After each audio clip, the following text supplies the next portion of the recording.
BRAF mutation in colon cancer occurs about 10% of the time. Now, most of the BRAF mutations are V600E mutations. However, 1/5 of those mutations are non-V600E. Now, if you look at the V600E mutations, in terms of the clinical profile, they tend to be older, female, right-sided tumor, poorly differentiated, and MSI high. And they tend to have worse prognosis, more chance of involvement of the lymph nodes, and more chance of peritoneal involvement. If you look at the non-V600E mutations, it actually has different features. They tend to be actually younger, more male, and more left-sided tumor.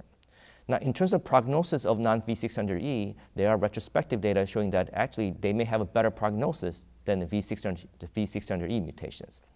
However, in terms of the predictive value of EGFR resistance, that area is still unclear and more study needs to be done in that area.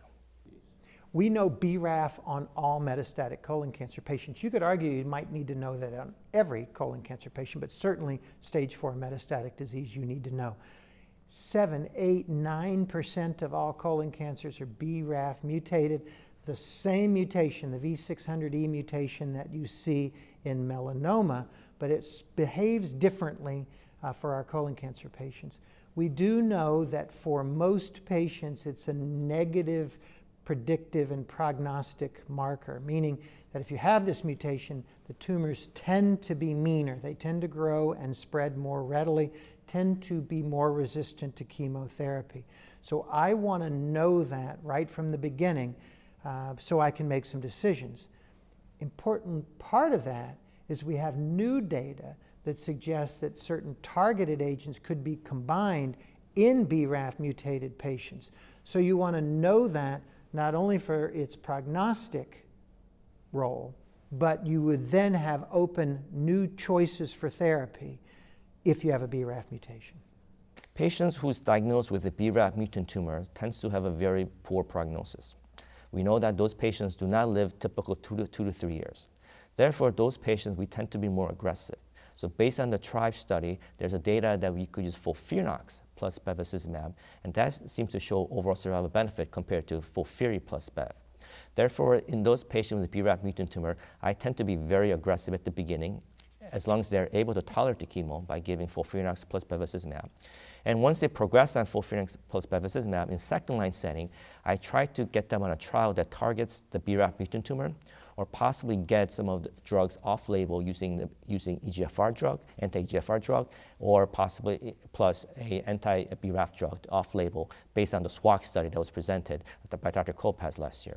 So that's how I would sort of align myself in terms of managing those BRAF mutant tumors. So in general, for a BRAF mutant primary colon cancer, again, about 20% of these patients don't do poorly. So whether this is a sort of a different BRAF mutation that's different, they're all V600E mutations, but biologically there may be a subset who do okay. We usually start with standard therapy, and then as soon as the patient progresses, we jump to a second line. And that second line is some combination of a BRAF inhibitor, such as vemurafenib, for example, or with a drug like irinotecan and an EGFR antibody.